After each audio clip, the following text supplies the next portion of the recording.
Okay, I got a joke for you. I never start out with a joke. It's so formulaic, but this works.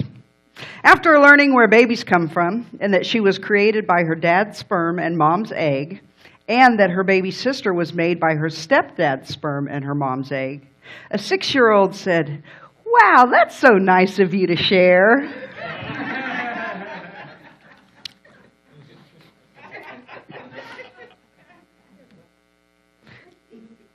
So today's the final day of the May theme of The Soul of Sex. The Soul of Sex, of course, is a book by Thomas More written about 20 years ago, where he really explores the idea that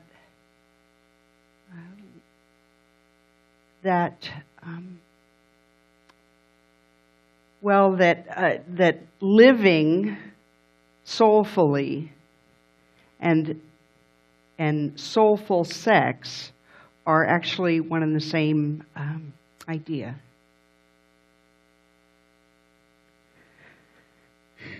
So I want to talk, I said the first week that I was doing this series, and I don't know who, again, I'll say it again, I don't know whose idea this was, but I think it was mine, so I don't really have anybody to blame. It's a really challenging thing because we don't teach what to think. We teach how to think. We teach that consciousness is cause, and that the word G-O-D, God, which is the smallest word for the biggest thing I know, is another word for consciousness. But we don't have a book of rules. We have a book of ideas. We have practices. And so to talk about sex is, or to talk about anything, is interesting because it's, I can't tell you what to do or what not to do. There's no theological foundation for it. I'm not a biology teacher or a physiology teacher, so I'm not going to talk about the mechanics of it.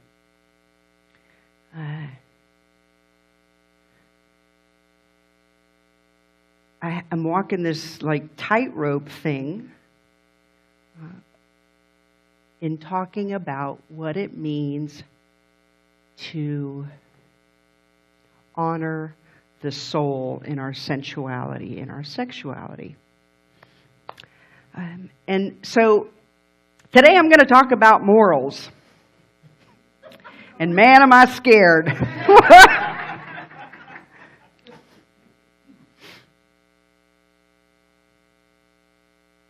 So let me just remind everybody that, or perhaps not remind you, but let you know in case you've never looked at the words.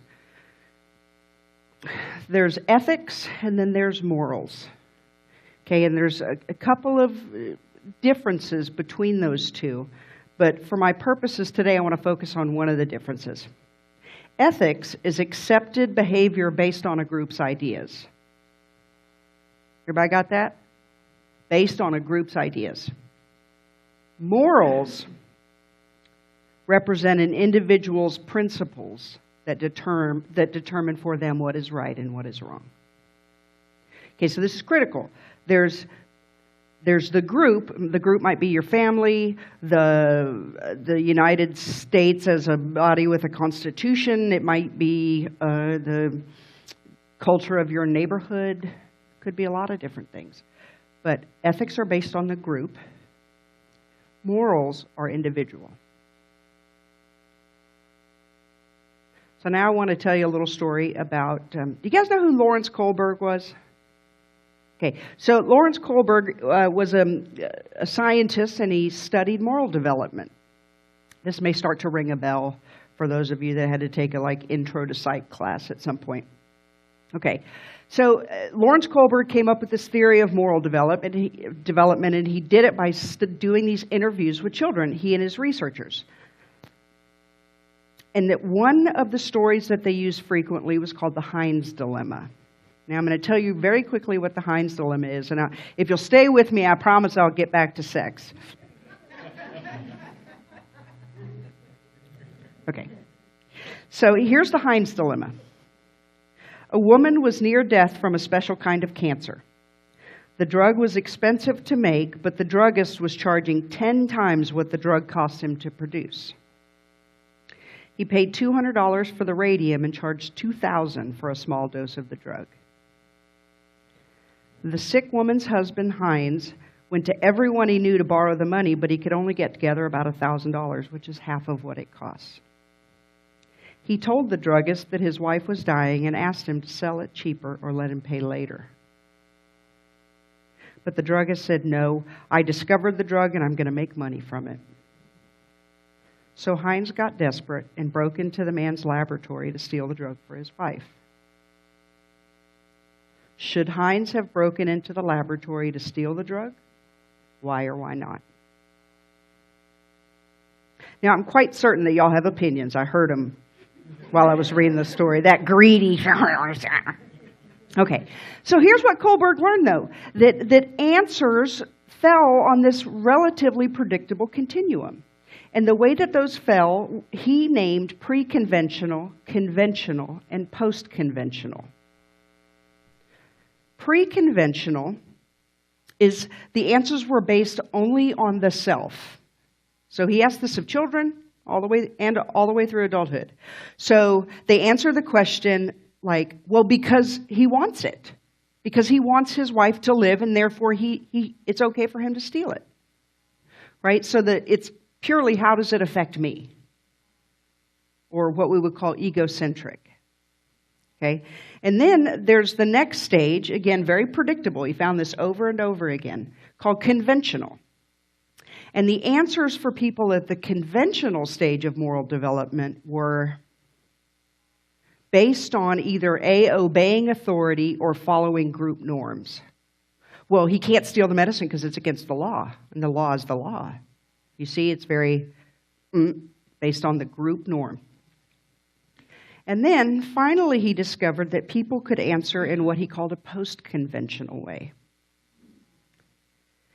And the easiest way to understand that is to say that as they talked about this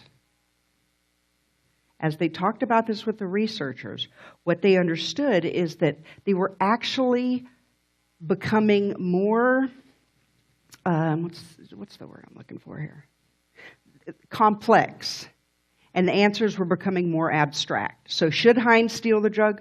Well, there's several things to consider here. There's this, and then there's this. And ultimately where they got to was something akin to a universal principle that they held. Meaning, some might land with the idea that no, he can't steal the drug because if everybody did what they wanted to, then the entire society would break down. Or they might land in the place that said, life is more important than profit. But whichever place they came to from a complex, abstract reasoning.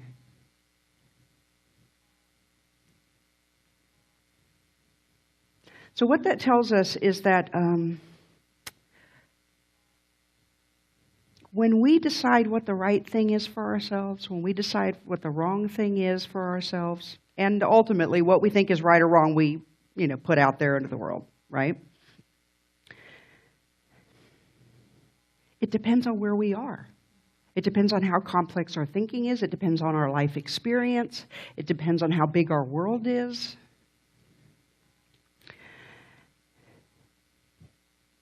You can't legislate or teach morality. You can teach ethics, right? You can teach this is an acceptable behavior, this is not. Well, here's where it gets interesting, because see, if you come out of a Judeo-Christian background like I do, there was rules. But I came home in 5th grade and said, my mom said, "What'd you do at school today?" And I said, "We had sex education." And she said, "No, you didn't. You had family life education." You couldn't even say that word. You couldn't even say that word. My mom was old school. And that was the culture that she grew up in. She grew up as a cradle Catholic. She embraced many of the tenets of Catholicism, but But there was another piece to that, and I'm going to tell you more about my own personal story today than I'm probably comfortable with. But it's the biggest tool I have to work with.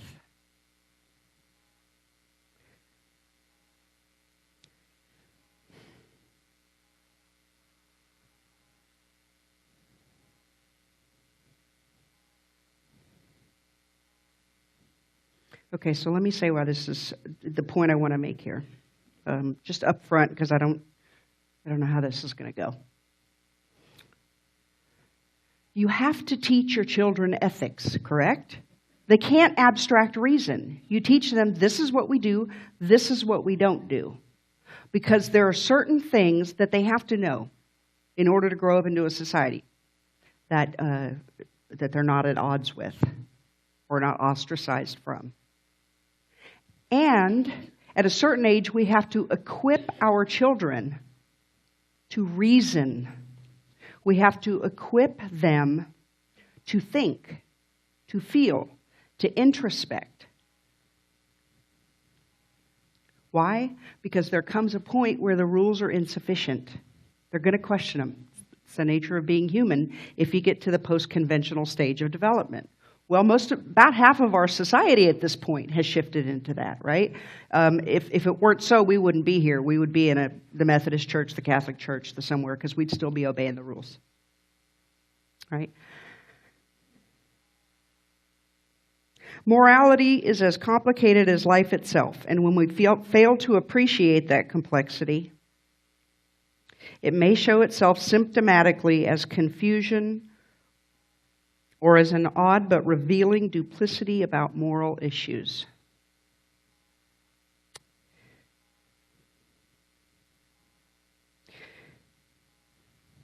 Jung had a term that I don't know if I can repeat because I don't know if I can pronounce it. Anasiodromia. It's a big word, isn't it? Right? Here's what Jung said. He said that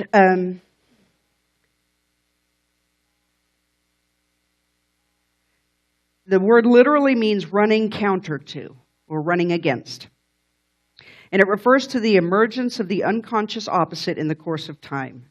This characteristic phenomenon practically always occurs when an extreme one-sided tendency dominates conscious life. In time, an equally powerful counterposition is built up, which first inhibits the conscious performance and subsequently breaks through the conscious control. So let me give you that in a very short thing, right? When we just teach ethics, do this or don't do that, we're squashing something down. Remember last week I said that there's the law of thermodynamics, I think it is? No, the law, well, anyway, here's the law. Energy is never created or destroyed, it just changes form, right? So if you have this life energy that is also sexual energy and you squash it, it's going to pop up over here like you're playing a game of whack-a-mole. Okay.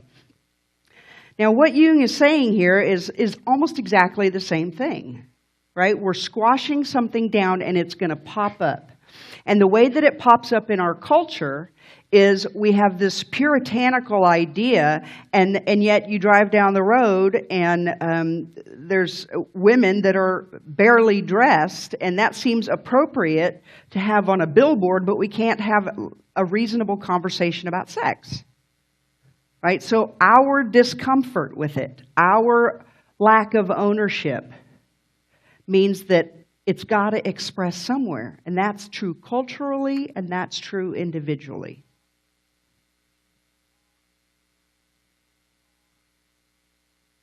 Michael Beckwith says you can't hide from your secret thoughts because they show up as your life.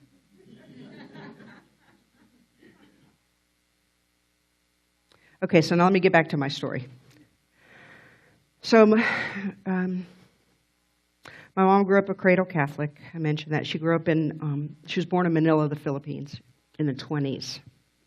And when she was a teenage girl, the Japanese occupied Manila. Right? Now, she was 14 or 15. The men were put in holding camps, horrible holding camps, including her father. And for the next 4.5 years, you can imagine what their life was like. But you can imagine what a 14-year-old girl's life was like in a city occupied by men with no moral constraint around the enemy.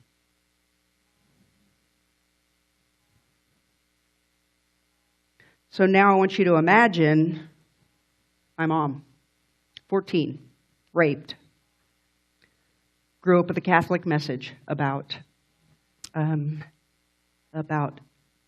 it's always your fault, how woman is the downfall of the temptress, all of that stuff, right? So she survives this, and she never talked about it. It's just something my siblings and I have put together. Okay, so fast forward. I have this mom. Once again, she's Catholic. She's repressed any of those experiences, or at least suppressed them, refuses to talk about them. And she has become locked in, even more than she would have been just from a lifetime of doctrine. See, she couldn't see sex, she couldn't talk about sex, she couldn't hear about sex, and therefore she could not see my brother coming into my room at 2 a.m., who's 11 years older than me. She can't see what's happening to me because she can't see it. And so you see, the repression of something produces its opposite in painful, toxic, damaging ways.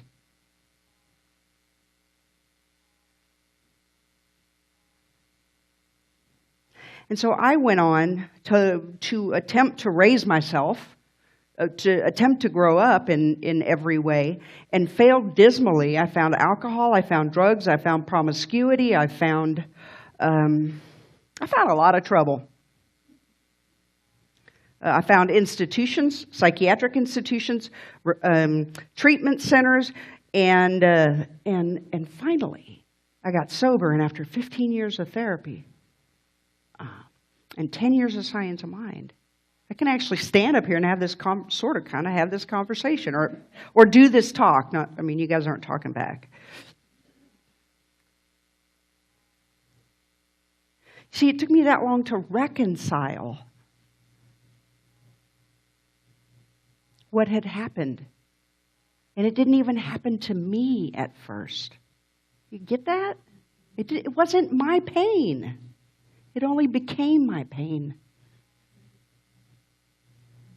Because what you can't be with won't let you be.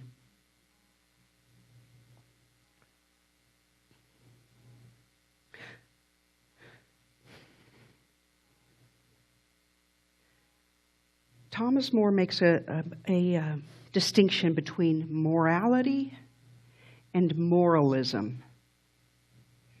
And it's really interesting. I'd never read this, and I'd never read it this way. But what he says is moralism is morality without soul.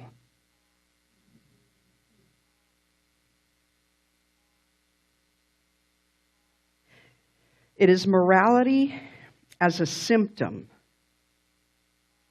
that obsesses us and clouds our judgment. It isn't really morality, it's a failed attempt to be deeply moral. See, that's what happened in my family. Only it wasn't really moral, it was ethics. See, it was like this rigid adherence, right? But he goes on to say that unless morality rises from deep reflection, it will be nothing more than a set of psychological defenses camouflaged as ethical principles. Joyful sex and joyful living require that our morality be mature and alive. It would be worth every effort to examine ourselves for the guilt and worry that may dwell in our more inflexible moral positions, so that we might recover the soul in both our morality and our sexuality.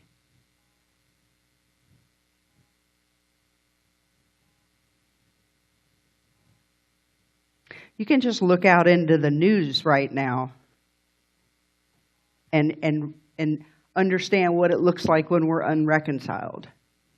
You got a bunch of politicians worrying about whether a person who identifies with a different gender than the one that they're apparently born with, they're worried about them going into women's restrooms and well, you know the story. You've seen the news. But who are the biggest perpetrators? Heterosexual white men. That's not an insult to heterosexual white men. David, and there's only 1, 2, 3, right? 4, right. 5, oh, Poppy, Big Poppy's back there. That's 5 now. Okay.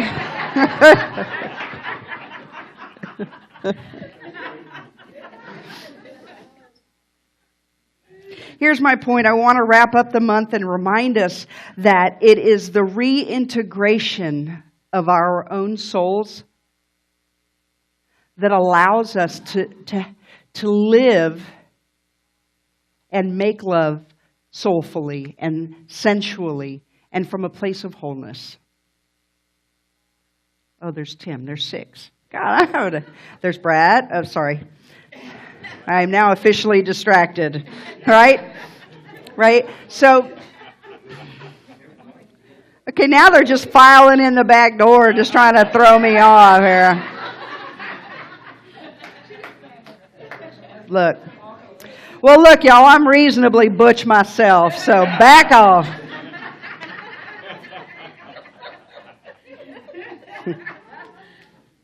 This is working for me. So where I want to finish the month is to remind us all that it's a world that works for everyone and a life that works for each of us. And so by allowing the fullness of who we are, dark and light, shadow, sun, profane, sacred, and realizing that that we are wholeness. We are wholeness. When we do that, we truly make a world that works for everyone and a life that works for each of us possible. See, because I did my work, and you know what? I'm not going to pass it on to my daughter. You see? She's 4.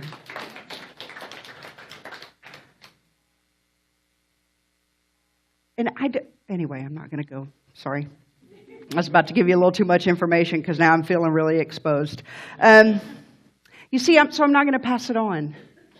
And so as grateful as I am for what my mother survived and everything that she gave me and the sense of humor and the ability to find rhythm, I actually chose what I'm going to carry forward. To live consciously, to live in alignment with God. Because remember, consciousness, God, same thing, means that I choose. I consciously choose. And so I choose to thank my ancestry for all the gifts. And I choose only to pass on the ones that promote life and wholeness.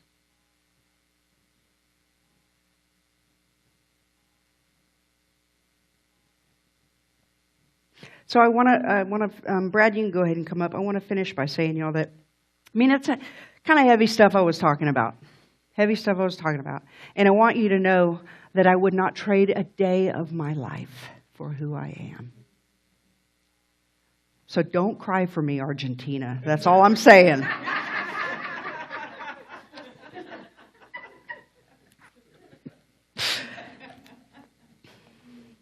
This is how I act when I get nervous, so I'm just going to pray now.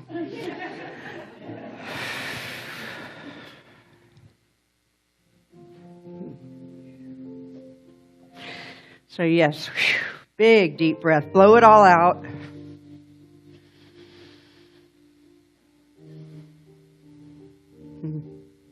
Allowing the cycle or wheel of the breath to bring us here and now.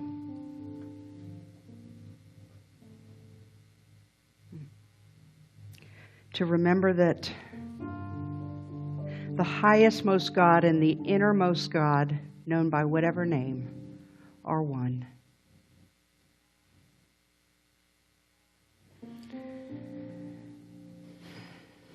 Remembering that there is not God and its opposite, but rather the remembrance or the forgetting.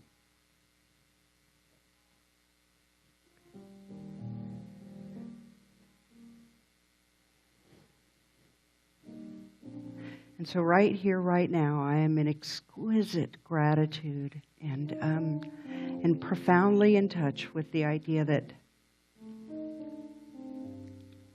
we as a species have awakened to the possibility of choice.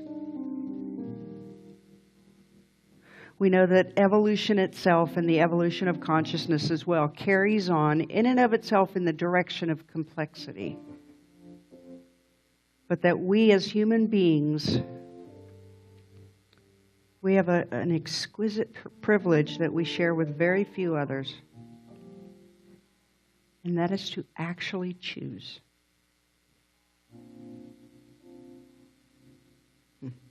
So let us, each of us right now, accept that we choose wholeness, that we choose integration, that we choose choosing.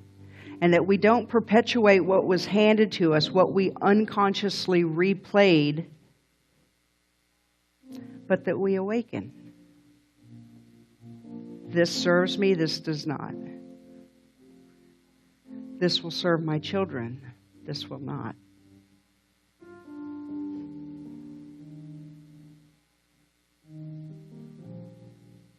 And as we awaken to our own choices and to the possibility and to the choice to embrace our own wholeness, we become an example to the world. We become a glimpse of the future. We become the solution. So as we lift ourselves, we lift the world. And I don't know of a more worthy or noble goal. So for this and so much more, I say thank you, life. Thank you. Thank you. And so it is.